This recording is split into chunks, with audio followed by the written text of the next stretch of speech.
एक बार एक बुद्धिमान व्यापारी किसी काम से घने जंगल से होकर गुजर रहा था। अचानक सामने से एक भयानक बाघ आ गया। व्यापारी समझ गया अब जान बचना मुश्किल है। डर तो लगा लेकिन दिमाग नहीं रुका। उसने सोचा डर से मरने से बेहतर है दिमाग से बचने की कोशिश करूं।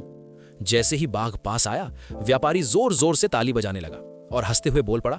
बाघ चौंका, गुर्रा कर बोला, अरे इंसान, हंस क्यों रहा है?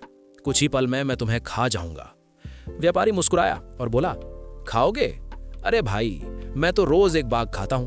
मेरे थैले में एक बाघ पहले से ही है, लेकिन आज का सौदा अधूरा लग रहा था। दूसरे बाघ की तलाश में ही तो जंगल आया था। बाघ के दिल में हल्की सी दहशत बैठ गई।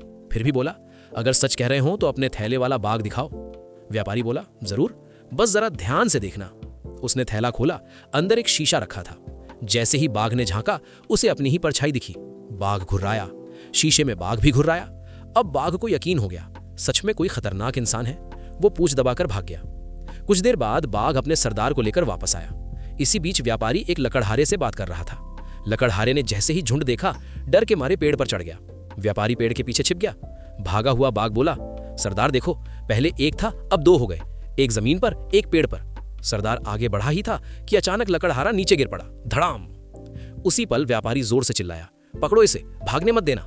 इतना सुनते ही बाघों का सरदार घबरा गया। सोचा यह आदमी सच में बाघों का शिकार करता है। और फिर सब बाघ उल्टे पांव भाग खड़े हुए। कहानी का सीख, बुद्धि बल से बड़ी होती है, शक्ति से नहीं, बुद्धि से जीत होती है।